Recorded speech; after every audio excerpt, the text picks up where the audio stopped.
This is the Kia EV5 GT-Line in pearl white. And today I'm gonna test range, consumption, cabin noise and charging. Welcome to It's Only Electric. Let's start with some facts.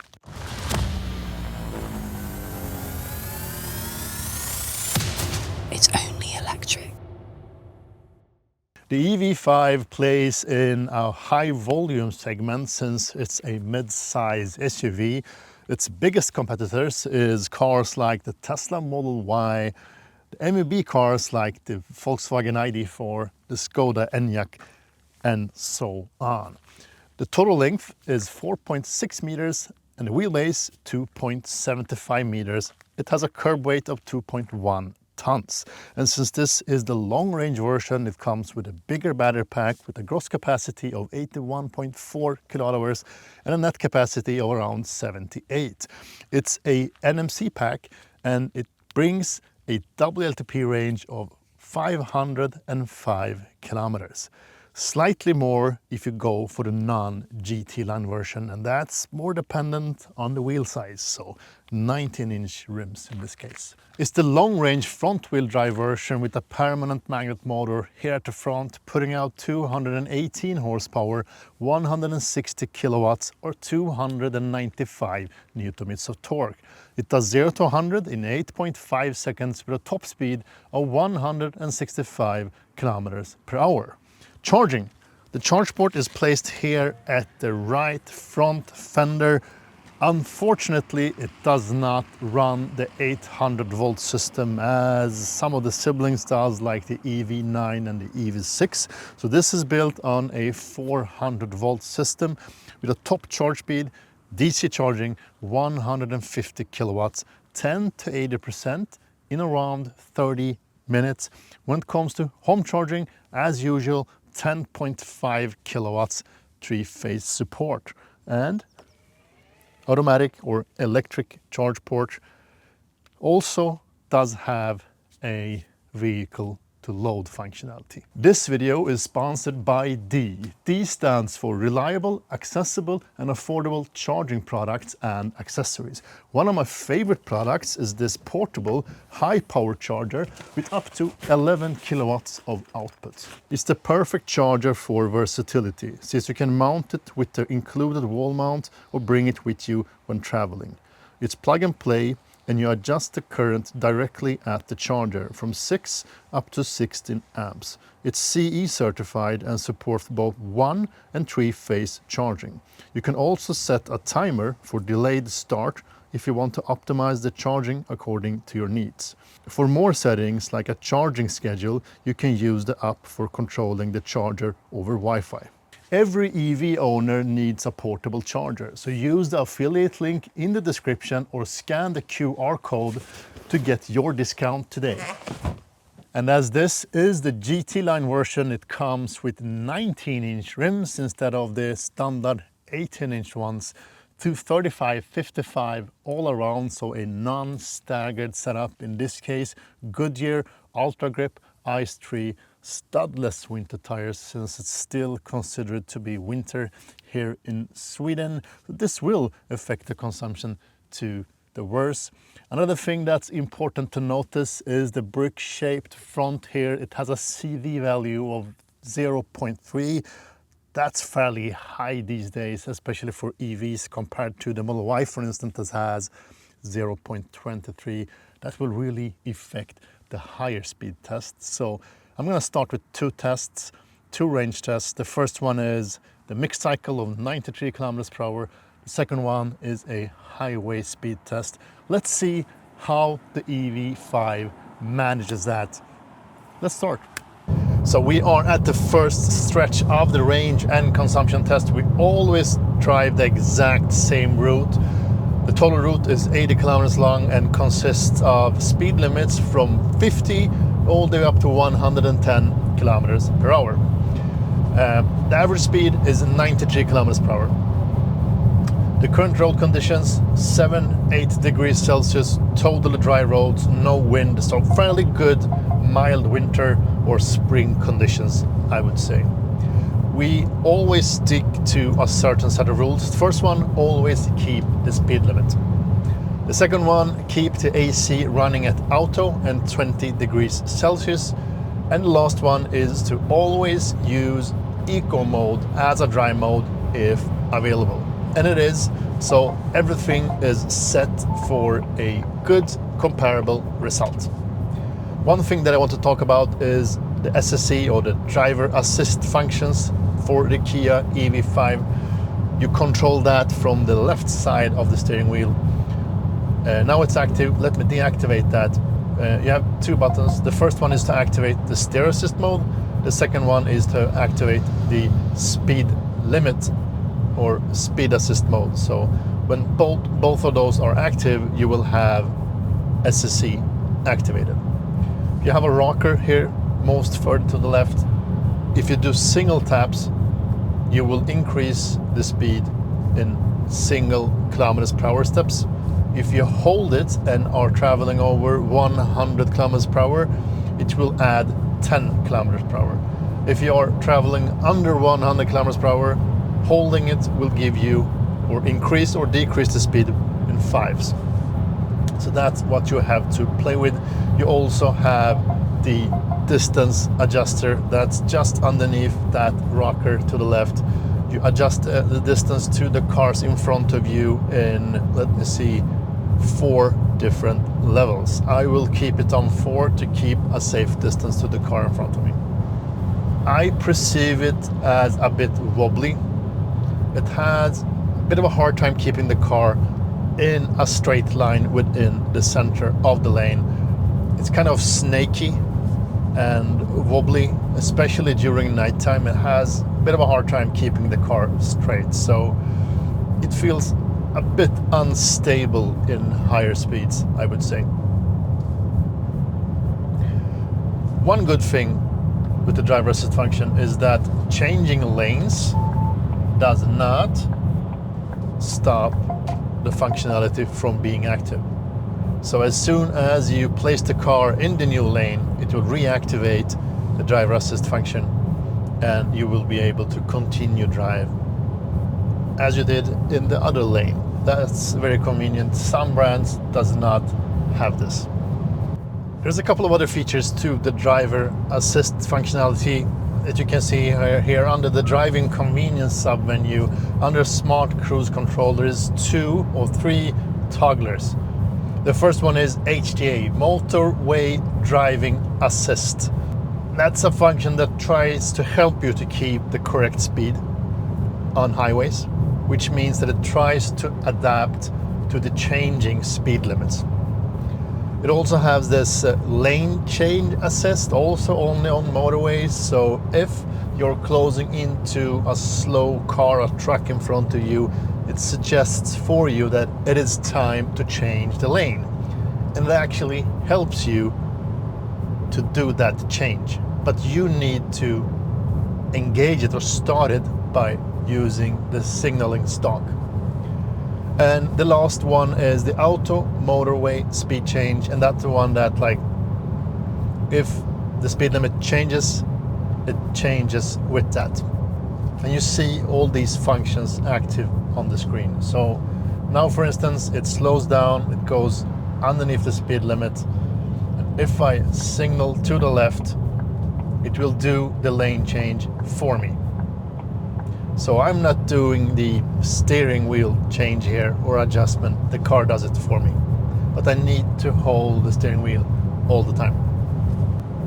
Another thing that I really like is the blind spot detection help. So in the instrument cluster, this goes for every Kia, it actually shows you the camera view or the side view, mirror view inside the instrument cluster.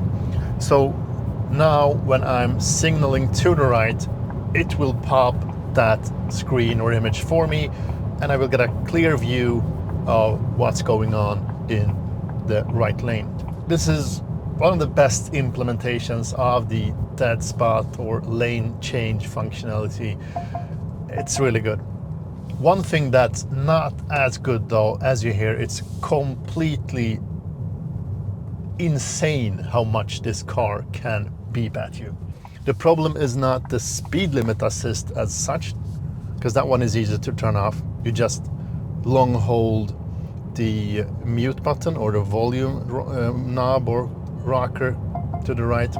You hold that, now it's beeping, you hold that for 3 seconds and it deactivates the speed limit assist warning. A very convenient way of turning that off. The annoying thing though is the driver awareness function. It beeps all the time. So if you look away and not in a straight line for more than 3 seconds, it will start beeping. And to be honest, I think 3 seconds is way too short of a time. This gets very distractive, very annoying, and the beep is really not soft enough. So I tend to turn that off. So I will show you. If you look away for 3 seconds, it starts beeping. So even if I look at the instrument clusters for 3 seconds, it will beep.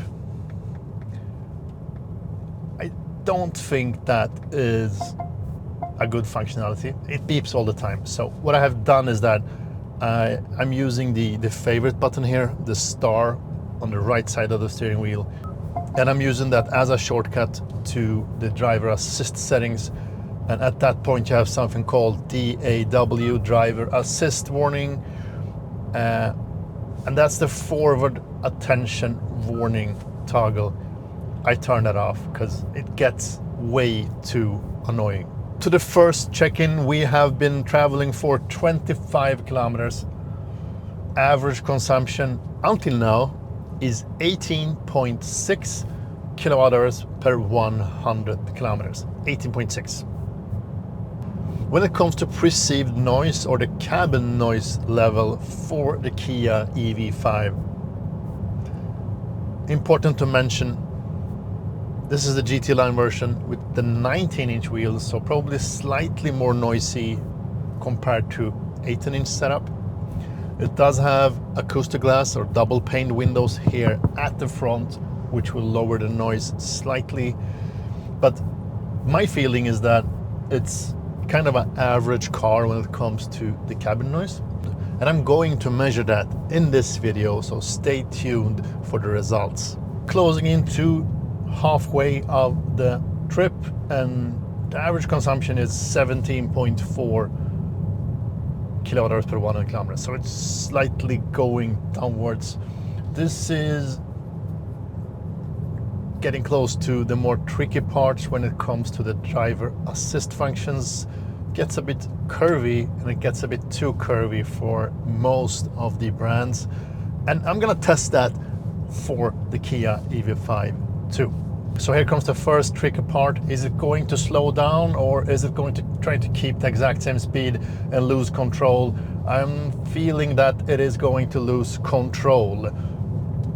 Yeah, this didn't slow down at all, just keeps the speed, in this case 70 kilometers per hour, and it loses the control and enters the wrong lane. Let me try that one more time to see how it behaves. 70 again. Will be another tricky part coming up here. Sometimes it's a bit struggling to get control and to keep the car within the lane. It's a bit slow. Now here is another part. No. So this is the thing, and this goes for most brands. Unfortunately, it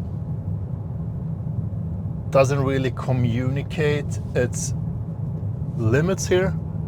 I wish they could have done, like, at least warn the driver before losing or letting go of the control. So it's time to summarize the tests and crunch all the numbers. Let's start with the range and consumption test. I did two different ones, as always. One, 120 kilometers per hour test, so the highway speed test, and the mixed cycle of 93 kilometers per hour. When it comes to the mixed cycle, the average consumption ended up at 17.5 kilowatt hours per 100 kilometers. And that's 88% of the claimed WLTP range of 505 kilometers. That's not bad. I mean, in better conditions, summer conditions with summer tires, you'll probably be able to make that just under 17, maybe 16.5, and increase the range by 15 or 20 kilometers more, and then you will come very close to the claimed range. The conditions, as I stated earlier, 7 degrees Celsius, dry roads, no wind, so fairly good conditions anyway.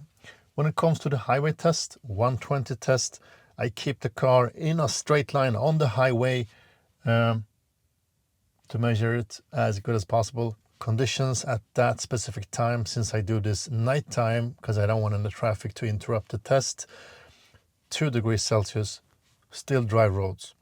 The average consumption then ended up at 27.3 kilowatt hours per 100 kilometers. So 27.3, that's okay, I would say. 57% of the claimed WLTP range, 286 kilometers for the full battery. That's the range you can crank out for 100% of the battery pack. More usable would be like 250, because I mean, you need to stop and charge, and you probably not always start at like 100%. So during summer, you will probably come close to 300 kilometers in optimal conditions. Don't expect it to give you that much more range, actually. And I think one of the key factors here is the CV value, the slipperiness of the car, the air resistance, because it's a flat front. It's a very flat front, and it's a high car, so it's not optimal for highway driving. Let's move on and check out the cabin noise test. I always measure the cabin noise the same way, the same stretch of road, different speeds, 50, 70, 90, and 110 kilometers per hour. I place the microphone at head height on the passenger side. I always close the sunroof if possible, so I did close it this time. And end result says that this is not the most silent car on the market, and probably no one did expect that either, because it's a Kia. It should be a bit more noisy than a Hyundai, because Hyundai is a step up when it comes to comfort and luxury. It's one of the noisier ones. I mean, the Zeekr 7X, the MEB cars, ID4, Enyaq, all of those are more silent even when they run on bigger rims. The only car that we have tested that's more noisy in this class is the Tesla Model Y. That's the only one, and that's also the noisiest car. So here you have the numbers. And with that said, I just want to be clear with that I don't feel any like annoying rumbles or high-pitched noises. There's not much wind noise in the A-pillars. And I think the double pane windows here at the front helps out a little bit. So it doesn't feel super noisy. Let's move on to the charging test. This is the last section. So I did charge it from 10 to 80% to be able to test the speeds and the total time for that session. And the total charge time ended up at 31 minutes and 58 seconds. You could say 32 minutes compared to the stated 30 minutes. So close to that one, 2 minutes away actually. I did precondition the battery pack. The good thing is that you can precondition it manually on the screen by activating that function directly on the screen under the battery settings. But you can also activate the automatic preconditioning by navigating to a fast charger. On the downside, it stops warming or preconditioning the battery pack under 12% state of charge. And here you have the final charge curve, the total charge curve. I'm a bit disappointed in some aspects. I mean, I was hoping for a flatter curve, but it's obvious that it has some trouble with the battery conditioning or the temperature conditioning. And my analysis of the battery pack or the cooling is that it gets too warm and it's really not able to cool it quick enough, because I saw top speed of 147 kilowatts, stated top speed is 150. I know that the charger is more incapable for delivering those speeds, well above 400 kilowatts on an 800 volt charger. So the charger is not the problem. And the interesting thing is that the top speed I achieved at 147 kilowatts was at 44%. I mean, that's not normal. And I saw very close to those speeds at lower SOX, around 145, 146. You can say that it's the same, but it suddenly drops and then it comes back again. So that tells me that there's something that doesn't work 100% perfectly when it comes to the conditioning of the battery pack. A top speed of 150 kilowatts and a charge time of 30 minutes for a perfectly new car, I don't think that's good enough. I get the point by running the EGMP budget platform with a 400 volt system instead of an 800 volt system, but I would at least expect it to be quicker. I would expect it to be in the top range of the capacity of a 400 volt system, so more towards 200 kilowatts, matching the MEB cars. I mean, they can keep a speed of 185 and charge at like 22 minutes, so that's actually a big difference. And I think when you release a car on the market 2025, even if it's more of a budget segment, but this is not budget, is more or less mid-segment, it should be able to match those numbers.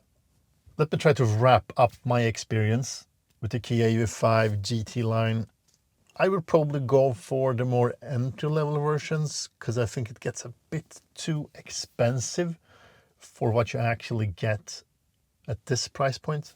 You won't have the best charge curve, you won't have the most silent interior, you won't have the most efficient car on the market, even if it's decent in most cases. But with that said, you still have vehicle to load, you have a nice screen layout, the software is working good, you have all the driver assist functions, all the equipment, etc. And on top of that, the good amount of interior space and the practicality. That makes it a decent package in a total sense. And if Kia is the brand you're looking for, I mean, to be able to have like a family car in the mid-class segment, this may be the one for you. But don't expect it to be like the EGMP 800 volt system, performance, charging, etc. It's a step down.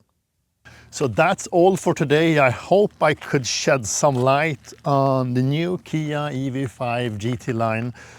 I hope you enjoyed the video. If you did, please give it a thumbs up, hype the video, subscribe to the channel, engage into the comment section, ask me questions, share your thoughts about the EV5. Thank you for watching. Speak to you soon.